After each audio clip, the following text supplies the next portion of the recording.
मोहल्ले की Valentine's day party में गांव और शहरी बहू का पहनावा।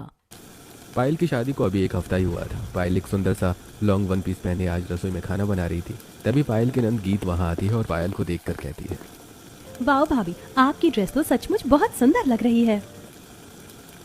थैंक यू सो मच गीत। वैसे भाभी सचमुच आपका ड्रेसिंग सेंस बहुत अच्छा है, वरना बड़ी भाभी को देख लो, उन्हें तो कपड़े पहनना ही नहीं आता, जैसे तैसे साड़ी लपेट लेती हैं, बस बात खत्म। वैसे गीत, जेठानी जी काफी अच्छी लगती हैं।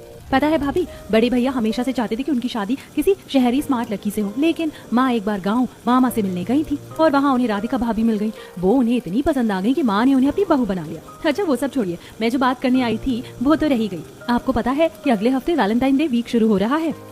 अरे हाँ, वैलेंटाइंस डे आ रहा है। मेरी शादी के बाद ये मेरा पहला वैलेंटाइंस डे है। मैं तो अपना वैलेंटाइंस डे बहुत अच्छी तरह सेलिब्रेट करूंगी। भाभी धीरे बोलो, हमारे घर में वैलेंटाइंस डे का कोई कॉन्सेप्ट नहीं है। माँ और पिताजी ने सुन लिया तो पता नहीं क्या सोचेंगे। वैसे गीत, ये जेठानी जी का भी पहला वैलेंटाइंस डे है ना? उनकी तो बात ही मत करो आप, बड़ी भाभी को तो वैलेंटाइंस डे का मतलब भी नहीं पता होगा। वो लोग ये बातें कर ही रहे थे कि तभी राधिका वहां आती है। राधिका को देखकर दोनों शांत हो जाती हैं। तभी राधिका कहती है, अरे आप लोग मेरे आते ही चुप हो गए, क्या बातें हो रही थी आप लोगों में? अरे नहीं नहीं भाभी, कुछ खास नहीं, वैसे भी आप नहीं समझोगी। अच्छा पायल भाभी, मैं चलती हूँ, बाद में बात करेंगे। ऐसा कहकर गीत वहां से चली जाती है और राधिका रसोई में काम करने लगती है। साथ ही वो मन ही मन में सोचती है, देवरानी जी शहर से आई हैं, पढ़ी लिखी और स्मार्ट है, इसीलिए ननद जी उन्हें इतना पूछती हैं, पर मुझ पर तो कभी ध्यान भी नहीं देती। शाम को गीत पायल के कमरे में जाती है और कहती है, पायल भाभी आप तैयार हुई या नहीं? हमें मार्केट जाना है ना। गीत, मुझे 5 मिनट दो, मैं चेंज करके तैयार होके आती हूँ, फिर हम मार्केट चलेंगे। ऐसा कहकर पायल कबर्ड से एक ड्रेस निकालती है और वॉशरूम में जाकर ड्रेस चेंज करके बाहर आती है। तब गीत उसे देखकर कहती है, भाभी आपका वेस्टर्न स्टाइल ड्रेस बहुत सुंदर लग रहा है, इसमें आप बहुत प्यारी लग रही हैं। उसके बाद गीत और पायल दोनों मार्केट जाने के लिए कमरे से बाहर आते हैं और मैं बैठा अजय पायल को देखकर कहता है, पायल तुम्हारी ड्रेस बहुत प्यारी लग रही है, वैसे कहाँ जा रही हो तुम दोनों? भैया हमें मार्केट से कुछ चीजें लानी थी, इसीलिए हम मार्केट जा रहे हैं। माँ हम जाएं? हाँ हाँ बेटा जाओ, लेकिन शाम को जल्दी घर आ जाना। पायल और गीत बाजार के लिए निकल जाती हैं। वहीं अजय के फोन पर उसके दोस्त कमल का फोन आता है और वो कहता है, अजय तू भूल गया क्या? आज मेरी पत्नी का बर्थडे पार्टी है, तुझे भाभी को लेकर यहाँ आना है, अभी तक आया नहीं तू।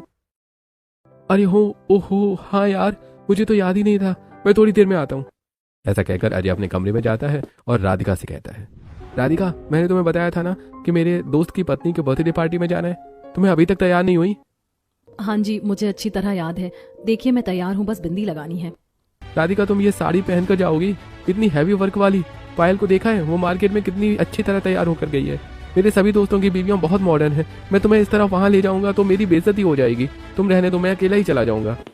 ऐसा कहकर अजय वहां से चला जाता है और राधिका को यह बहुत बुरा लगता है और वो मन ही मन सोचती है, मुझे अपने पति का ऐसा व्यवहार बिल्कुल अच्छा नहीं लगता, लेकिन उनकी भी क्या गलती है, उन्हें तो शहर की लड़कियां पसंद थी और उनकी शादी हो गई गाँव की लड़की से। वहीं दूसरी तरफ पायल और गीत मॉल जाकर अपने लिए कुछ स्टाइलिश कपड़े, सैंडल और परफ्यूम खरीदने लगती हैं। तभी उन्हें पड़ोसन सुरभि मिलती है और वो पायल के पास आकर कहती है, पायल भाभी आपकी ड्रेस तो बहुत सुंदर लग रही है, वैसे आप लोग क्या खरीदने के लिए आए हो? सुरभि वैलेंटाइंस डे आ रहा है ना, तो बस उसी के लिए कुछ कपड़े, परफ्यूम और सैंडल लेने आए थे।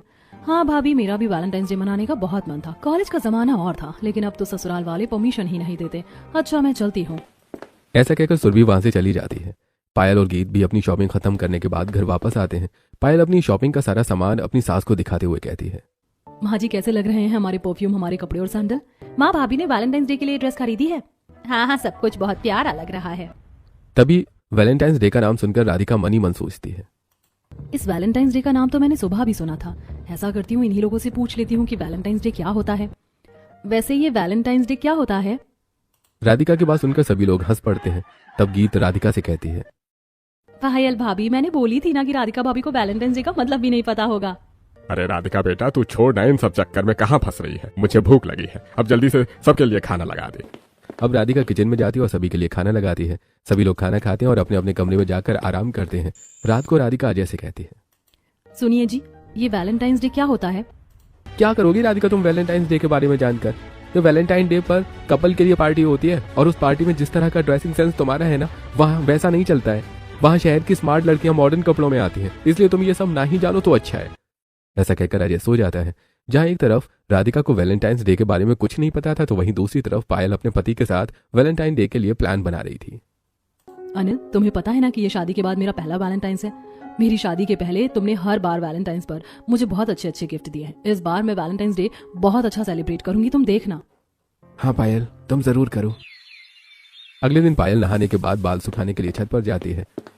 वो अपने बाल छत पर सुखा रही थी, तभी देखती है कि बगल वाली सविता अपनी छत पर खड़ी अपनी पड़ोसन बिंदिया से बात कर रही है।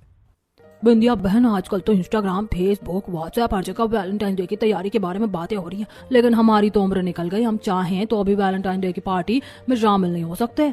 ठीक कह रही हो सविता बहन, अगर इस उम्र में हम वैलेंटाइन डे मनाएंगे तो लोग क्या कहेंगे। थोड़ी देर बातें करने के बाद सविता और बिंदिया दोनों नीचे चली जाती हैं और पायल भी नीचे उतर आती है। शाम को पायल बालकनी में पौधों में पानी डाल रही थी, तभी सामने वाली बालकनी में अनीता फोन पर बात करते हुए कहती है, अरे हमारे सास ससुर तो पुराने ख्यालों के हैं, इसीलिए हमारे यहाँ वैलेंटाइंस डे मनाने की कोई परमिशन नहीं है, वरना मेरा भी मन था अपने पति के साथ वैलेंटाइंस डे की पार्टी करने का, लेकिन अब छोड़ो, जाने दो। पायल ये सारी बातें सुन रही थी। इससे पहले कि वो अनीता से कुछ कह पाती है, नम्रता उसे आवाज देकर बुला लेती है। ऐसे ही शाम को पायल बाहर आंगन में झाड़ू लगा रही थी, तभी वहां से विवेक और राजेश जा रहे थे। विवेक राजेश से कहता है, अरे यार, वैलेंटाइन डे मनाने का तो मन मेरा भी है, लेकिन हमारे घर में तो ऐसा कुछ होता ही नहीं है।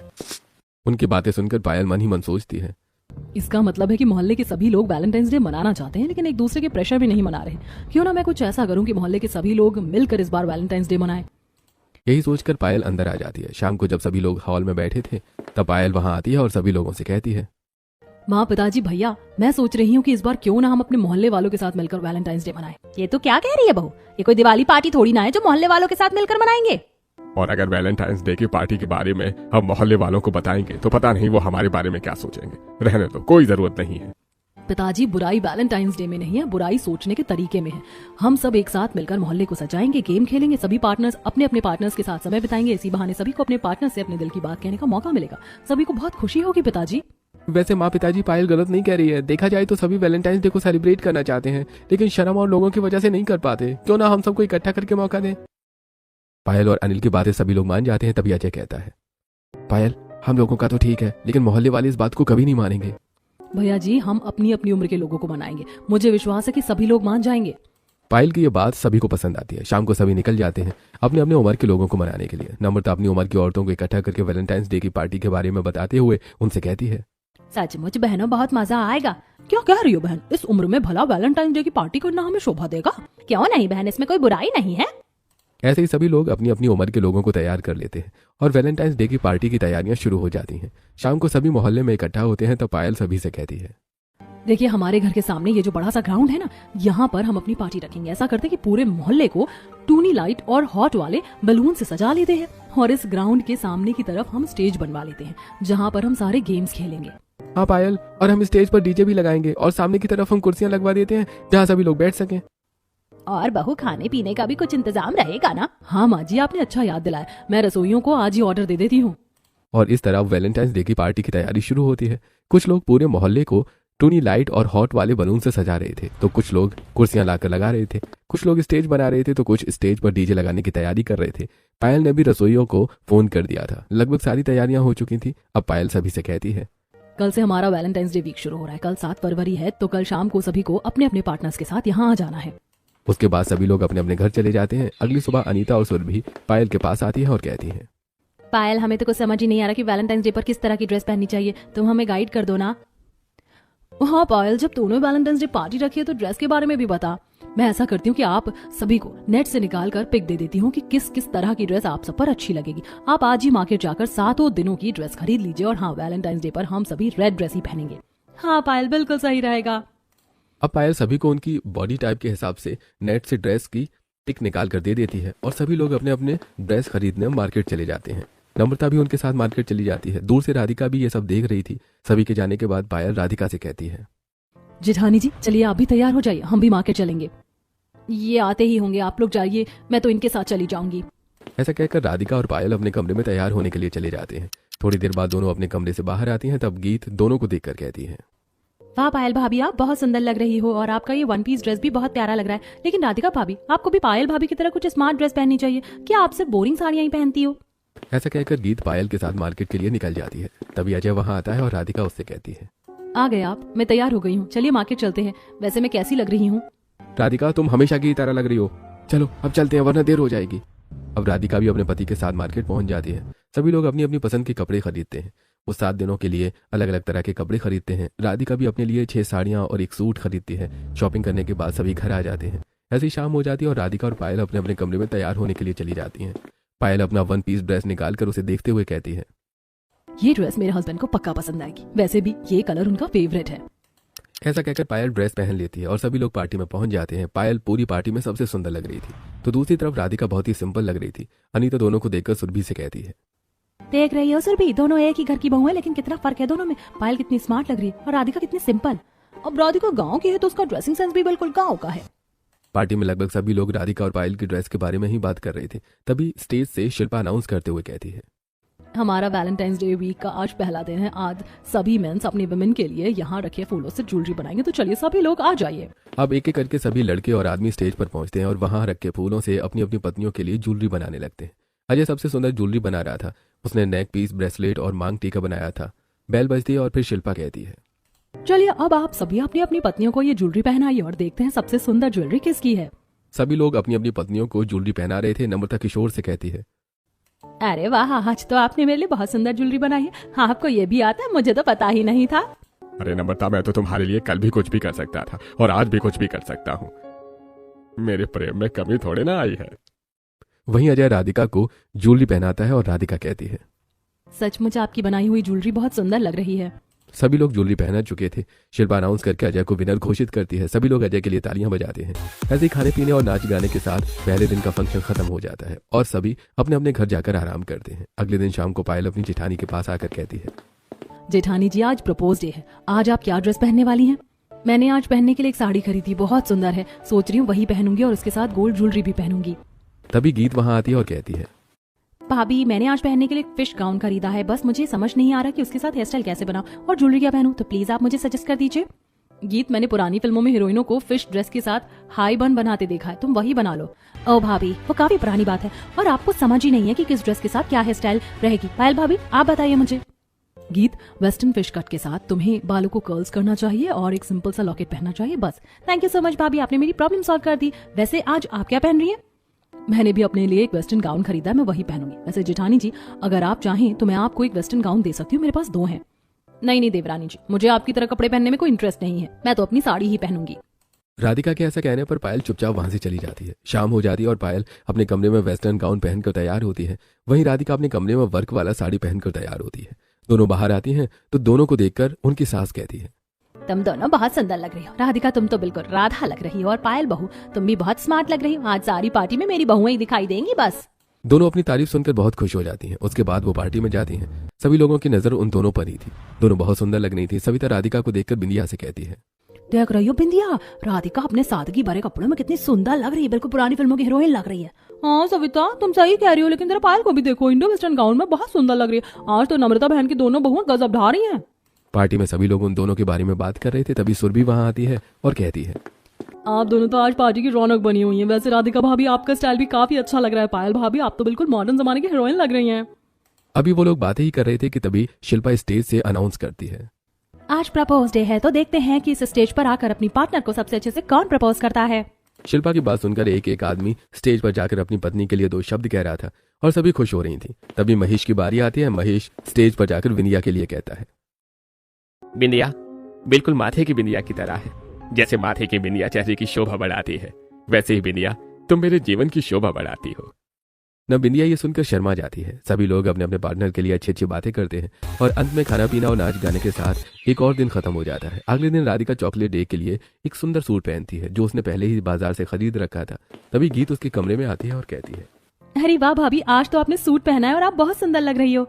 हाँ, ये ड्रेस मैंने खास तौर से आज के लिए खरीदी थी, पक्का भैया को आज बहुत सुंदर लगोगी। तभी अजय वहां आ जाता है और राधिका उससे कहती है, बताइए मेरी ड्रेस कैसी लग रही है? आज तो मैं बहुत सुंदर लग रही हूँ ना? देखो राधिका, मैं तुमसे झूठ नहीं बोलूंगा, तुम आज भी गांव की ही लड़की लग रही हो और प्लीज मुझे डिस्टर्ब मत करो, मुझे तैयार होने दो वरना मैं लेट हो जाऊंगा।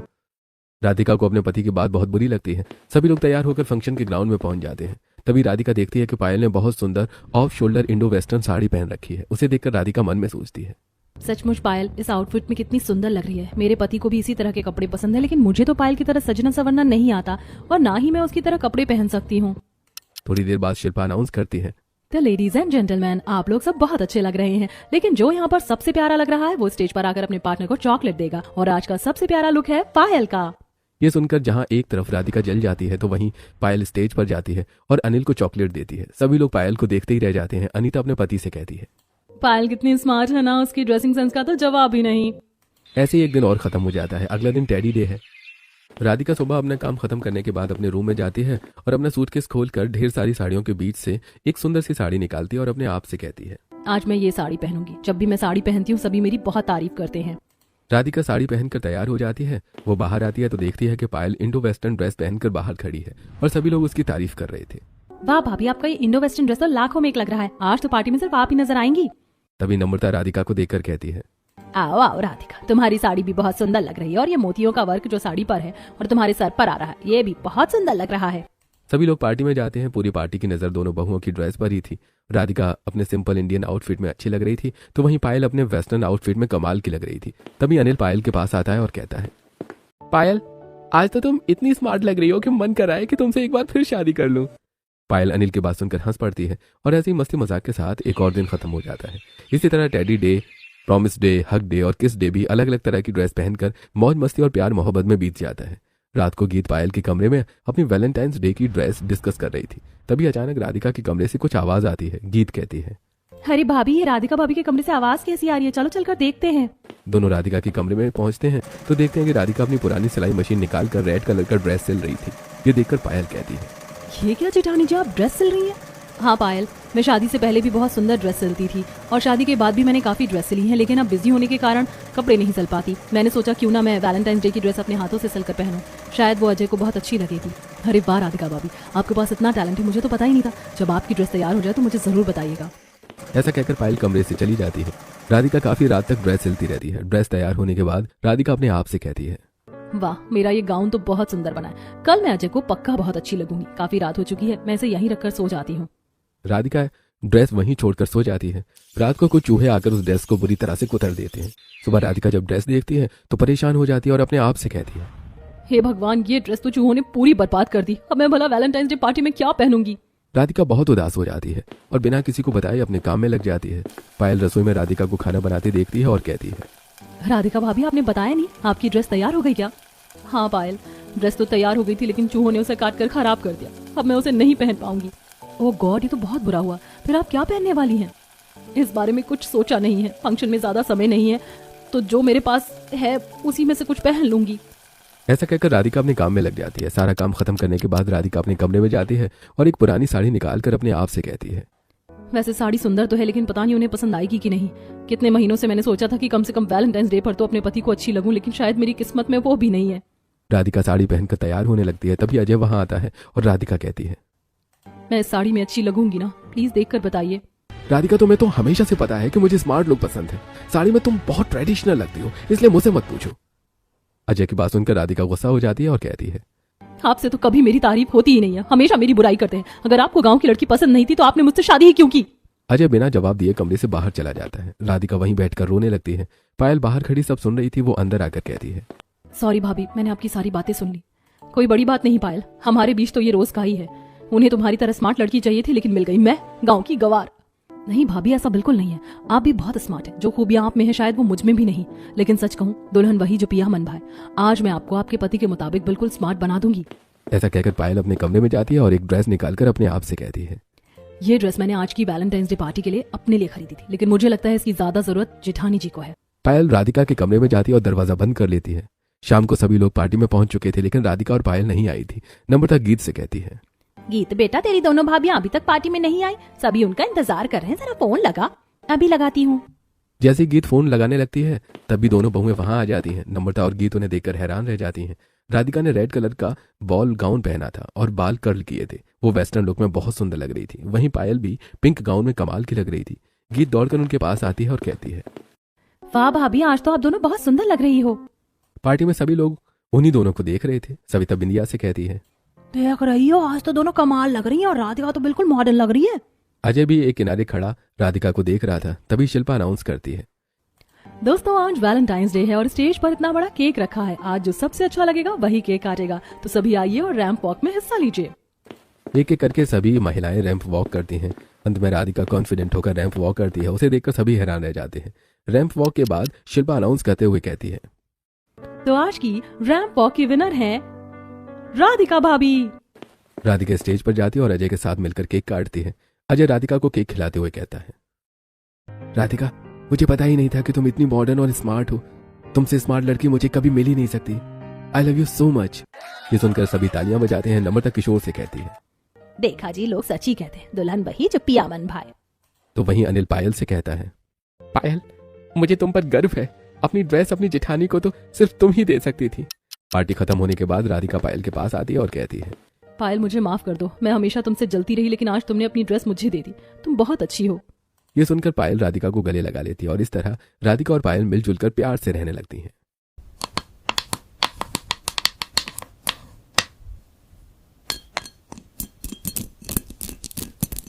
अर्चना बहन जी, लगता है इनके घर की बेटी बड़ी ही बदतमीज है। हम तो जब से यहाँ रहने आए हैं तब से इनके घर से बस इसकी ऊंची आवाज ही सुनाई देती है। अब नए नए आए हो ना, आपको अभी तक आदत नहीं होगी। हमें तो अब ये नॉर्मल सी बात लगती है बहन जी।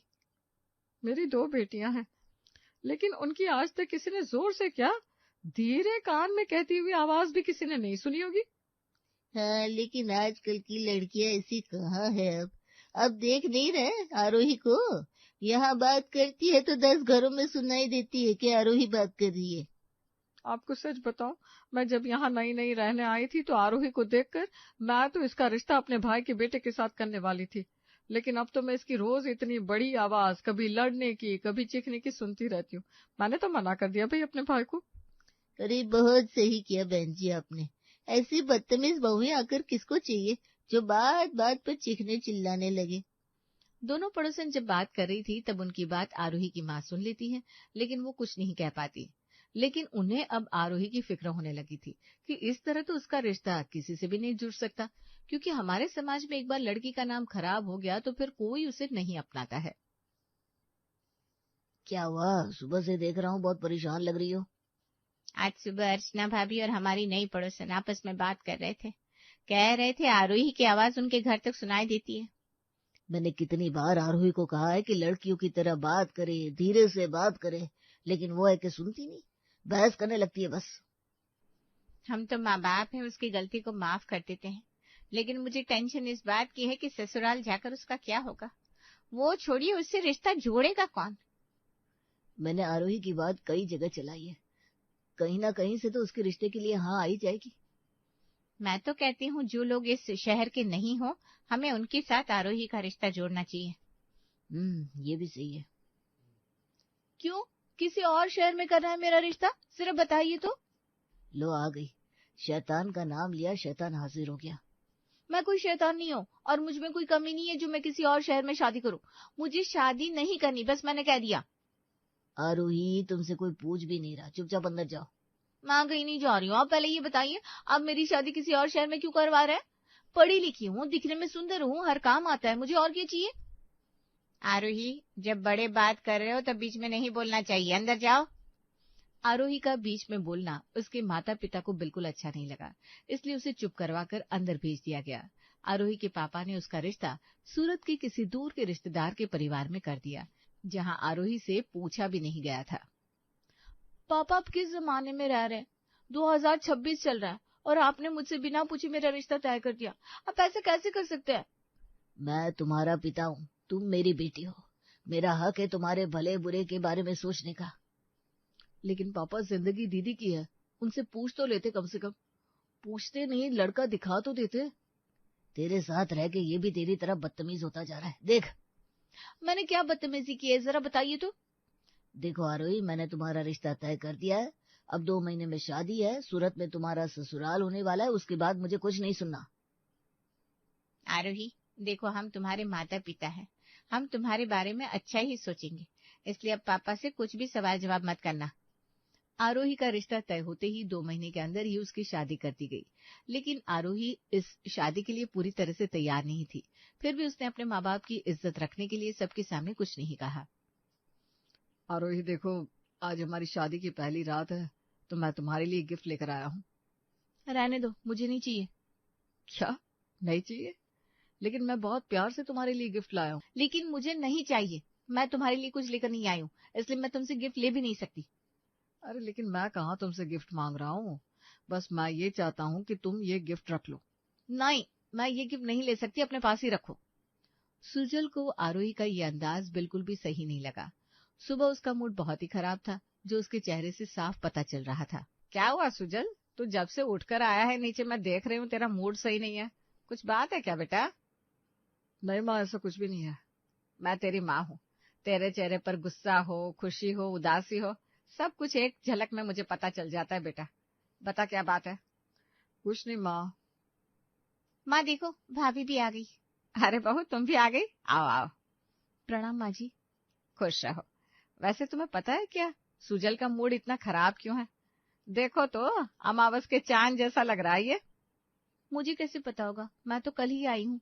आप माँ है सुजल की, आपको पता होगा। अरे बहू, मैं तो बस पूछ रही थी। हाँ माँ जी, मैं भी बस बता रही हूँ और कुछ नहीं। आप अपनी सास से शादी के एक दिन बाद ऐसे बात करेंगी भाभी? अरे मैंने कुछ गलत कहा है क्या? अभी तुमने ही कहा ना कि मुझे आए हुए बस एक दिन हुआ है, मुझे कैसे पता होगा कि सुजल का मूड खराब क्यों है? माँ, भाभी तो बड़ी बदतमीज है। शिवानी, ऐसे नहीं बोलते बेटा। कोई बात नहीं माँ जी, वो भी सच्ची कह रही है, मुझे बुरा नहीं लगा। आप मुझे बता दीजिए कि आज मेरी पहली रसोई में क्या बनाना है। बातें बनाने के अलावा आप कुछ बना भी लेती हैं? हाँ, जितना मुंह चलता है उतने हाथ भी काम करते हैं मेरे। आप बस बता दीजिए क्या बनाना है, मैं बना देती हूँ। आज तुम 1 मिनट मम्मी, मुझे भी देखना है ये क्या क्या बना लेती है। एक काम करिए भाभी, आप मेरे लिए पास्ता और नूडल्स बना दीजिए। भाई को दाल चावल पसंद है, मम्मी को पनीर की सब्जी और पापा को मीठा बहुत पसंद है। और आपकी पहली रसोई है ना, तो भगवान को भोग भी लगेगा, तो उनके लिए प्रसाद भी बना देना। इतना सब शिवानी आरोही कैसे बना पाएगी? अभी तो भाभी ने कहा कि हाथ भी बहुत तेज चलते हैं उनके। अरे हाँ ठीक है ना, मैं बना देती हूँ। कोई बात नहीं मम्मी भैया, देखना अब उनका मूड कैसे खराब होता है। पहले दिन हमसे बदतमीजी करी है ना, अब देखना कुछ भी ठीक से नहीं बना पाएगी। अरे लेकिन ये तूने कुछ ज्यादा ही दे दिया उसे। माँ ठीक ही कर रही हो। आरोही की बदतमीजी के बाद शिवानी उसे दिखाना चाहती थी कि ससुराल वालों के साथ कैसे पेश आना चाहिए, इसलिए उसने आरोही को इतना सब बनाने के लिए कह दिया। लेकिन शिवानी को नहीं पता था कि आरोही खाना इतना स्वाद बनाएगी कि सब लोग उंगलियां चाटते रह जाएंगे। मैंने आज से पहले इतनी स्वाद खीर कभी नहीं खाई, सच कह रहा हूँ। मैंने तो कितनी बार होटल की पनीर की सब्जी खाई है, लेकिन ये स्वाद कुछ अलग ही है। मजा आ गया भाई। मुझे लगा नहीं था कि आरोही इतना अच्छा खाना बनाती होगी। तेरे मुंह से अब क्यों कुछ नहीं निकल रहा है? पहले मुझे ये पास्ता खाने दो, फिर बात करते हैं। मैंने कहा था ना, जितना मेरा मुंह चलता है उतने हाथ भी चलते हैं। आरोही के खाने के बाद उसके ससुराल वाले उसकी बदतमीजी को भूल गए थे, लेकिन आरोही की जुबान कहाँ बदलने वाली थी। वो तो बस कैंची की तरह कच कच कच कच कच कच चलती रहती थी। अरे कहाँ है मीनाक्षी, कहीं दिख नहीं रही है? अरे आप सब लोग, मैं तो अंदर थी, बस कुछ काम था वही कर रही थी। लो, बहू के आने के बाद भी खुद काम कर रही हो। क्यों, बहू कामचोर है क्या? अरे नहीं नहीं, वो तो बहुत लायक है, सारे घर का काम खुद कर लेती है और खाना तो इतना स्वाद बनाती है कि पूछो मत। अब देखो, नई बहू की तारीफ तो हर सास करती है, लेकिन अभी तो तेरी बहू कहीं नजर नहीं आ रही। मुझे लगता है सो रही होगी अभी तक। क्यों? अरे नहीं नहीं, ऐसा नहीं आंटी जी, सोऊंगी कैसे मैं? आपकी आवाज से मेरे कान में से खून जो आने लगा। क्या मेरी आवाज इतनी कड़वी है क्या? अब वो तो आपकी बहू से पूछना पड़ेगा ना, जो आपके साथ 24 घंटे रहती है। हम कैसे बता सकते हैं?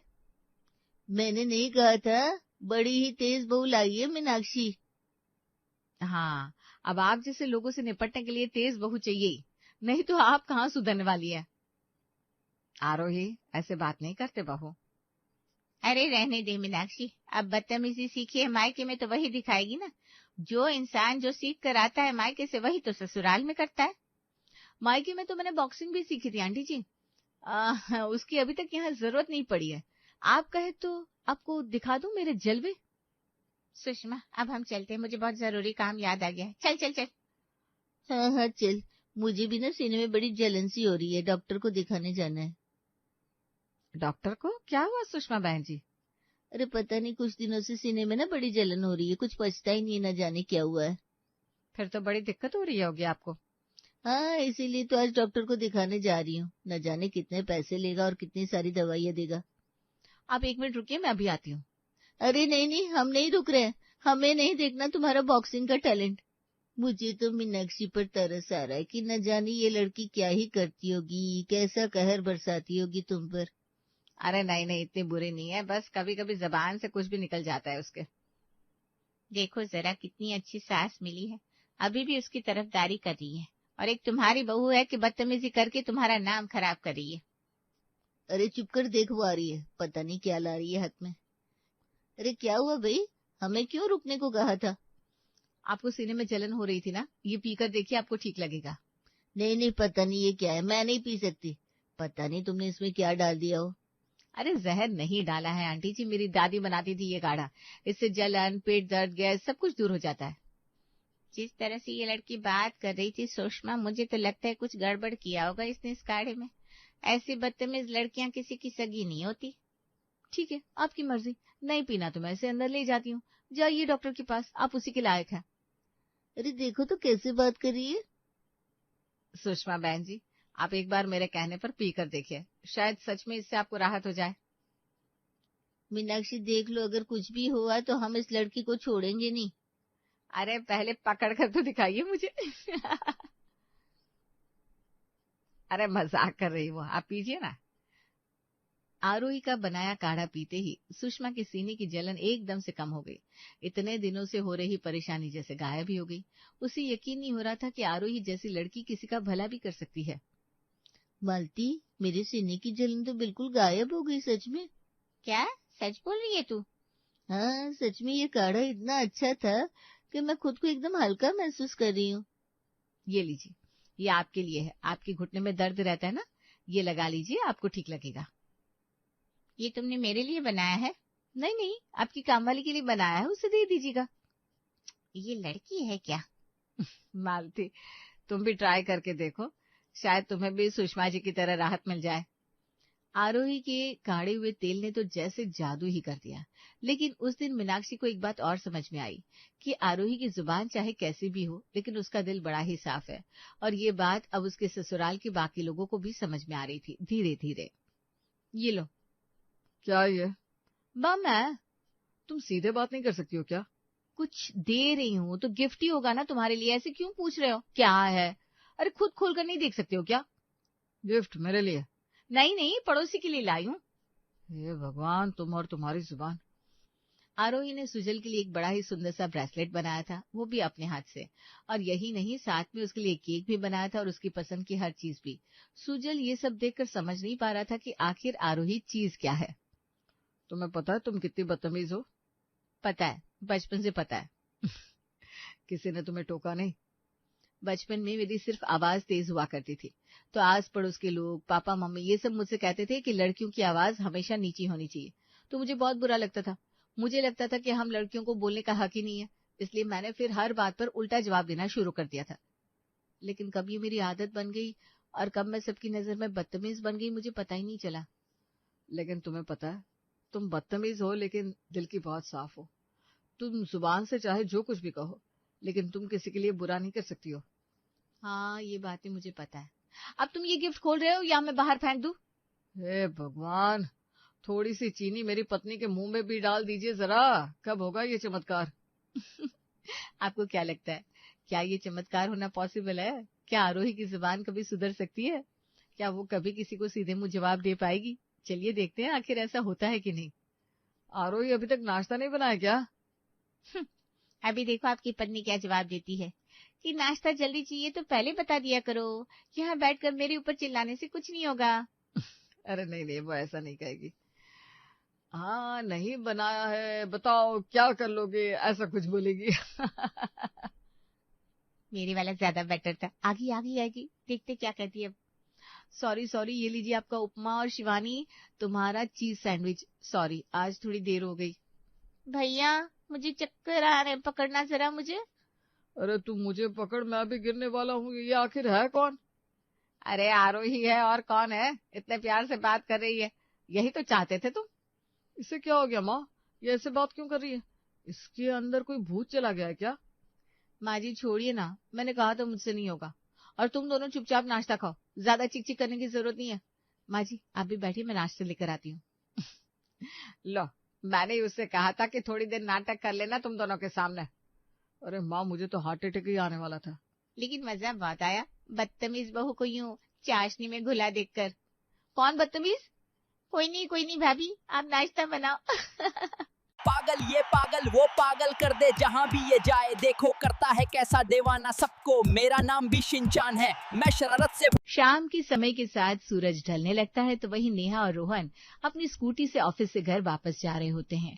तभी रोहन की नजर वर्मा कॉलोनी के पास वाली एक खाली जगह पर जाती है। वहां बहुत सारी क्रेन, ट्रक और मजदूर काम कर रहे होते हैं।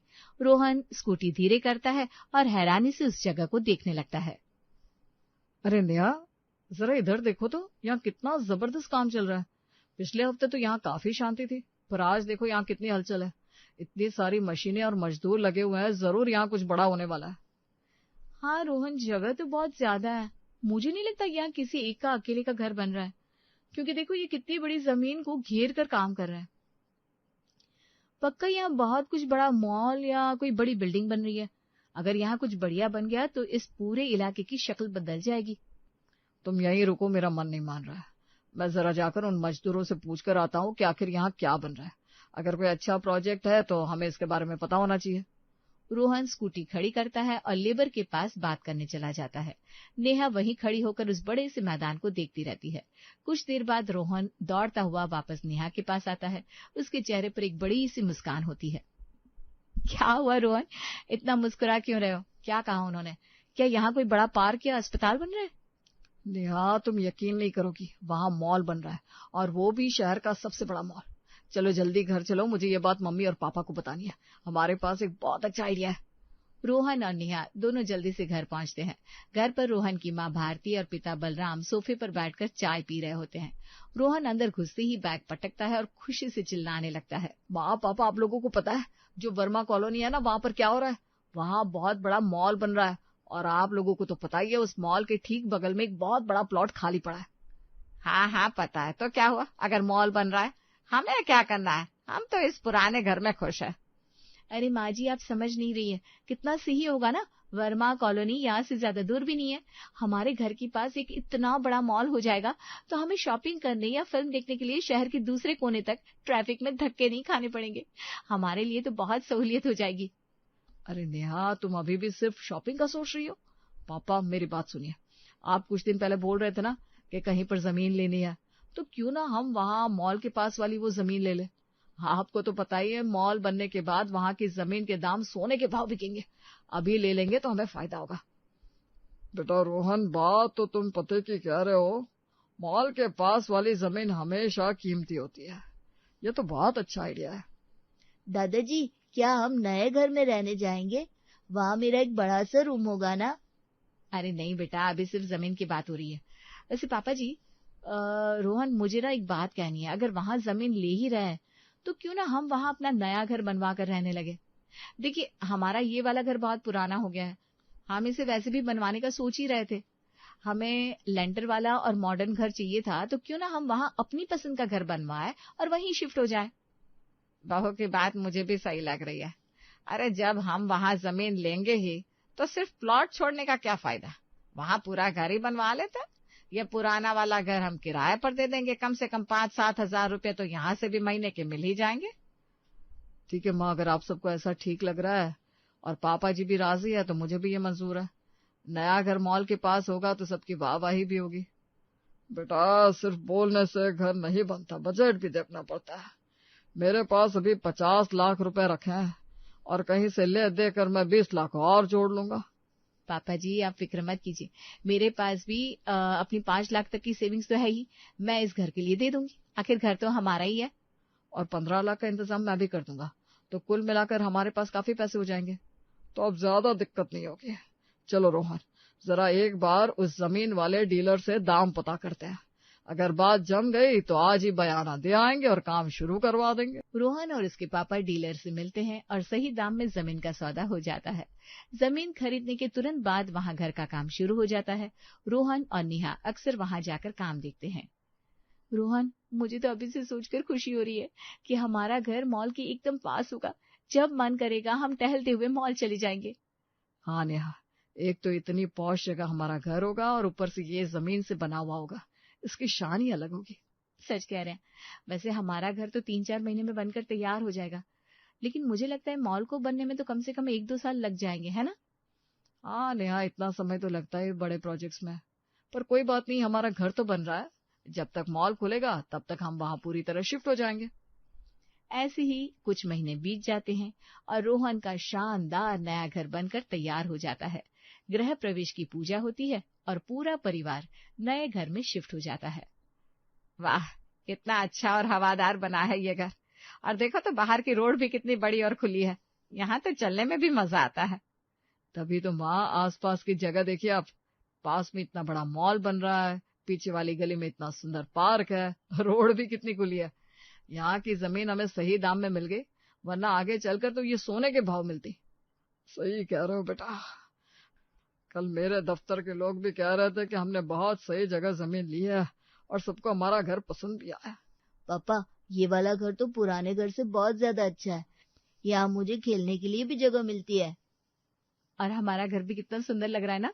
आप सब लोग आराम से बैठिए, मैं आप सबके लिए बढ़िया सी चाय बनाकर लाती हूँ। सब लोग बहुत खुश होते हैं।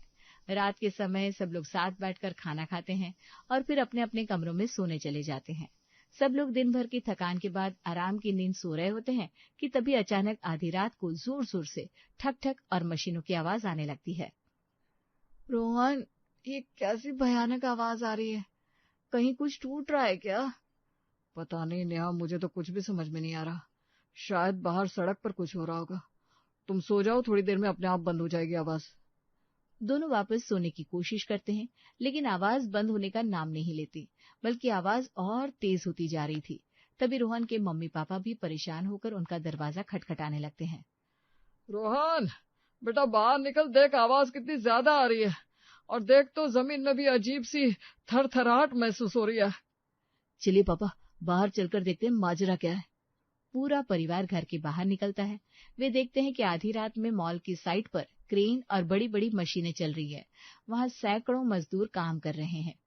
अरे, ये कोई टाइम है क्या काम करने का? रात के 2 बज रहे हैं और ये लोग इतना शोर मचा रहे हैं। अरे भाई साहब सुनिए, ये सब बंद करिए, हम यहाँ सो रहे हैं, ये कोई फैक्ट्री नहीं है, रिहायशी इलाका है। अरे भाई साहब, हम तो अपना काम कर रहे हैं, हमारे पास ऊपर से ऑर्डर है कि काम 24 घंटे चलेगा, क्योंकि मॉल को जल्दी तैयार करना है। अगर आप लोगों को कोई दिक्कत हो रही है तो आप ऑफिस में जाकर बात कर लीजिए। कंस्ट्रक्शन के शोर से रोहन और उसका पूरा परिवार बुरी तरह परेशान हो जाता है। रोहन अपने पड़ोसी सुजीत को बालकनी में खड़ा देखता है और उससे पूछता है, सुजीत भाई, अरे इतना शोर आ रहा है, क्या आप लोगों ने कभी शिकायत नहीं की? आप लोग ऐसे माहौल में कैसे सो सकते हैं? अरे रोहन भाई, हम लोगों को तो अब इसकी आदत हो गई है, लेकिन हमें तो ताज्जुब आप लोगों को देखकर हो रहा है। अरे ऐसे माहौल में रहने के लिए आप लोग आए ही क्यों? आपको पता नहीं था मॉल बनने में कितना शोर होता है? इसका मतलब ये रोज ही होता है क्या? हाँ जी बहन जी, ये तो रोज का ही है। अब यहाँ मॉल बन रहा है तो वो एक दिन में तो खड़ा नहीं हो जाएगा ना। काम होगा तभी तो बनेगा। हम तो आप लोगों के चिल्लाने की आवाज सुनकर उठ गए, वरना हमें तो अब इस शोर में भी नींद आ जाती है। जाइए, आप भी जाकर सोने की कोशिश कीजिए। सब लोग बेबस होकर अंदर चले जाते हैं। पूरी रात वो बस करवटें बदलते रहते हैं, पर किसी को नींद नहीं आती। अगले दिन सब लोग आधी नींद में अपना काम कर रहे होते हैं। सबकी आंखें लाल होती है और थकान की वजह से उनके बीच चिड़चिड़ापन बढ़ जाता है। दिन के समय चिंटू अपना होमवर्क करने बैठता है। Photosynthesis is a process of ठक ठक धर धर।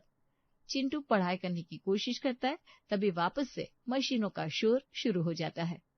माँ, दादी, दादू, मैं पढ़ाई नहीं कर पा रहा हूँ, इतनी आवाज में मेरा सिर दुख रहा है। पापा जी, अब मैं चिंटू को क्या समझाऊं, मेरा तो खुद का सिर फटा जा रहा है इस खटखट की वजह से। घर की खिड़कियां बंद करो तो गर्मी लगती है और खोलो तो शोर जान ले लेता है। चिंटू बेटा, परेशान मत हो, हम तेरे ताऊ जी के पुराने घर चलते हैं। मैं भी वहां थोड़ा आराम कर लूंगा और तू भी वहां शांति से अपनी पढ़ाई कर लेना, यहाँ तो पागल हो जाएंगे। ठीक है दादू, चलिए। इसी तरह आए दिन कोई ना कोई परेशानी होती रहती। कभी नींद पूरी ना होने से चिड़चिड़ापन, तो कभी कंस्ट्रक्शन की धूल मिट्टी उड़कर सीधे नेहा के किचन और कमरों में आती। कुछ दिनों बाद रोहन का ऑफिस में प्रमोशन होता है और वो अपने नए घर में एक छोटी सी पार्टी रखता है। रोहन, हमने घर में पार्टी तो रख ली है और सब मेहमान भी आने वाले हैं, लेकिन अगर फिर से उस मॉल का काम शुरू हो गया ना तो हमारी पार्टी का म्यूजिक सिर्फ ठक ठक ठक ठक होगा। अरे कितना सोच रही हो तुम नेहा। मैंने पिछले कुछ दिनों से गौर किया है कि इस समय काम थोड़ा धीमा रहता है, इसीलिए तो मैंने सबको इसी समय बुलाया है। सब ठीक रहेगा, चिंता मत करो। भगवान करे बस जब तक मेहमान यहाँ है तब तक वहां शांति रहे। सब दोस्त और रिश्तेदार आते हैं, पार्टी एंजॉय कर रहे होते हैं। तभी अचानक वापस से कंस्ट्रक्शन का काम शुरू हो जाता है और बहुत जोर जोर से पत्थर टूटने की आवाज आने लगती है। अरे बाप रे रोहन, ये कैसा शोर है? गानों की आवाज तो सुनाई नहीं दे रही। म्यूजिक का वॉल्यूम बढ़ा भाई। अब रुको, अभी बढ़ाता हूँ। रोहन म्यूजिक का वॉल्यूम फुल कर देता है, लेकिन कंस्ट्रक्शन की आवाज इतनी भारी होती है कि म्यूजिक को दबा देती है। रोहन, गानों के साथ हमें बैकग्राउंड म्यूजिक भी मिल रहा है मुफ्त में, हमें तो बस वाइब से मतलब है। और इस ठक ठक में भी एक अलग ही बीट है। ये देखो, इस ठक ठक की आवाज पर ये वाला स्टेप कितना बेस्ट लग रहा है ना। चलो सब साथ में डांस करते हैं। अरे तुम लोग सच में अमेजिंग हो यार। अब तक मैं इस आवाज से परेशान था, लेकिन तुम लोग तो इस शोर पर भी चिल कर रहे हो। तो भाई तू भी करना, तू क्यों इतना दुखी हो रहा है? जब यहाँ रहना ही है तो शोर का मजा लेना सीख ले। सब लोग उस शोर पर भी मजे से नाचते हैं और पार्टी खत्म होने के बाद सब अपने अपने घर चले जाते हैं। रात के समय अचानक वही डीलर वापस आता है जिसने उन्हें जमीन दिलाई थी। नमस्ते भाई साहब, कैसे हैं आप सब? अरे डीलर साहब, आप इस वक्त?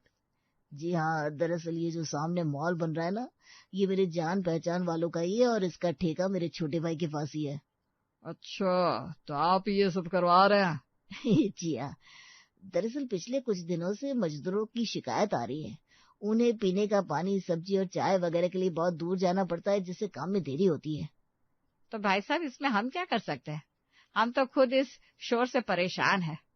इससे ज्यादा कुछ नहीं करना है, बस इतनी मदद कर दीजिए कि मजदूरों को कभी कभी पानी या छोटी मोटी चीजें चाहिए हो तो दे दीजिएगा। अगर आप उनकी मदद करेंगे तो आने वाले समय में आपको भी फायदा ही होगा। कोई बात नहीं डीलर साहब, अब थोड़ी बहुत मदद तो अनजान लोगों की भी कर देनी चाहिए। हम तो फिर भी पड़ोसी हैं। आप अपने मजदूरों को बोल दीजिएगा कि अगर उन्हें किसी भी चीज की जरूरत हो तो यहाँ आ जाए। बहुत बहुत शुक्रिया रोहन भाई। डीलर वहां से चला जाता है।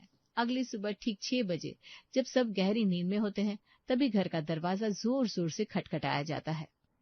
हे भगवान, इतनी सुबह सुबह कौन आ गया? मेरी तो आंख भी नहीं खुल रही।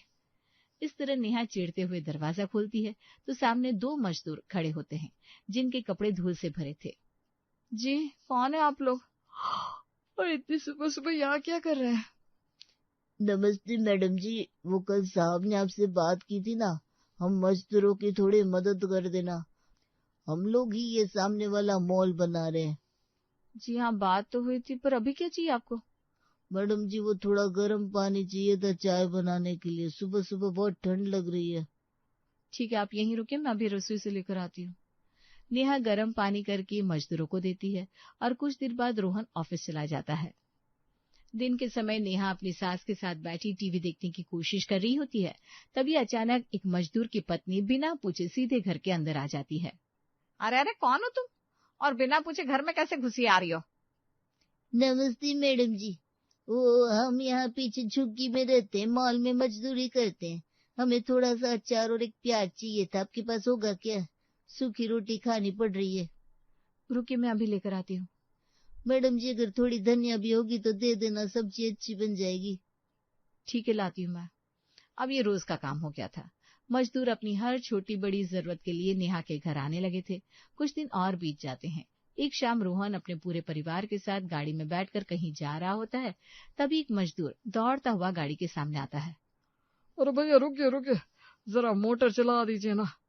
अरे भाई साहब, अभी आप किसी और से कह दीजिए, मैं अभी अपने परिवार के साथ फिल्म देखने जा रहा हूँ, हमें देर हो रही है। भैया जी देखिए, हम लोगों ने सुबह से कुछ खाया नहीं है, काम बहुत ज्यादा है और मालिक ने समय कम दिया है। अब हम खाना खाने जा रहे थे पर हाथ मुंह धोने के लिए पानी नहीं है। अरे भाई, मैंने घर में ताला लगा दिया है, अब पानी दूंगा तो कम से कम 20 मिनट खराब होंगे और मूवी शुरू हो जाएगी। आप कहीं और से देख लीजिए ना। रोहन, रुक जा बेटा, बेचारे गरीब लोग हैं, सुबह से भूखे हैं। कोई बात नहीं, हम फिल्म के लिए 10 मिनट लेट पहुंचेंगे तो चलेगा, पर किसी को प्यासा रखना ठीक नहीं है। रोहन अब नेहा की तरफ देखता है। नेहा कहती है, नहीं नहीं, मैं तो तैयार होकर गाड़ी में बैठ चुकी हूँ, अब तुम ही जाकर मोटर चलाओ। रोहन चिढ़कर उतरता है और मोटर चलाकर मजदूरों को पानी देने लगता है। रोहन को इतना परेशान देखकर उसका पड़ोसी सुजीत अपनी बालकनी से जोर जोर से हंसने लगता है। अरे रोहन भाई, आपकी हालत तो कुछ ज्यादा ही टाइट लग रही है। क्या हुआ, मॉल की सेवा में लगे हो क्या? हंसिए मत सुजीत भाई, हम तो यहाँ ये सोच कर आए थे कि मॉल के पास घर होगा तो ऐश करेंगे, पर यहाँ आकर तो हम ही नौकर बन गए। अरे भाई साहब, कोई बात नहीं, मॉल के पास रहने की कीमत तो चुकानी पड़ती है। अरे भैया जी, पानी तो आपने दे दिया, पर बिल्डिंग में बहुत धूल उड़ रही है। अगर आपकी छत पर बैठकर हम लोग खाना खा ले तो बड़ी मेहरबानी होगी। हाँ हाँ, क्यों नहीं, वैसे भी आधी फिल्म तो खत्म हो ही गई है, अब क्या ही होगा वहां जाकर। चलिए माँ जी, वापस घर चलते हैं। सब लोग गुस्से में फिल्म का प्लान कैंसिल करके घर के अंदर आ जाते हैं। नए प्लॉट के पास का ससुराल तो नेहा को उसकी नानी याद दिला देता है। सब लोग बुरी तरह चिड़चिड़े और परेशान हो चुके थे। पता नहीं कौन सी घड़ी में हमने यहाँ घर लिया था। 3 महीने हो गए, न चैन से सो पाए न शांति से खाना खा पाए। हर 5 मिनट में कोई ना कोई दरवाजा खटखटा देता है। बिल्कुल सही कह रही हो तुमने। ऑफिस में मुझे काम के बीच में नींद आ जाती है, बॉस भी टोकने लगे। मैं तो बुरी तरह थक गया हूँ। अरे रोहन, तू क्यों परेशान हो रहा है? तू तो सुबह चला जाता है और शाम को आता है। बहू और मुझसे पूछ, दिन भर कितनी भाग दौड़ करनी पड़ती है। जमीन के दाम सोने को पार करेंगे ये बोलकर घर लिया था, पर ये किसी ने नहीं बताया कि सोने को तराशने के लिए हमें खुद पत्थर बनना पड़ेगा। असर तो सच में बहुत पड़ रहा है हम सब पर। चिंटू भी ठीक से पढ़ाई नहीं कर पा रहा है और चिड़चिड़ा हो गया। पापा, मैं क्या बोल रहा हूँ, हम वापस अपने पुराने घर चलते हैं ना। जब ये मॉल पूरी तरह बन जाएगा तब हम यहाँ रहने आ जाएंगे। अभी तो यहाँ रहना जानलेवा है। ये कोई हल नहीं हुआ बेटा। और वैसे भी जो लोग यहाँ पहले से रह रहे हैं वो क्या इंसान नहीं है? उन्हें भी तो परेशानी होती होगी, पर वो तो डटे हुए हैं। तो क्या हम यहीं रहकर अपनी जान सुखाते रहेंगे? नहीं, बल्कि हम परिस्थितियों के साथ ढलना सीखेंगे। हर जगह रहने का अपना एक तजुर्बा होता है, और यही मान लो कि इस मॉल को खड़ा करने में हमारा भी एक बड़ा योगदान है। कल जब ये मॉल खुलेगा तो हमें गर्व होगा। मेरा ससुराल तो बहुत अच्छा निकला, पर ये नए प्लॉट के पास वाला ससुराल, तौबा तौबा।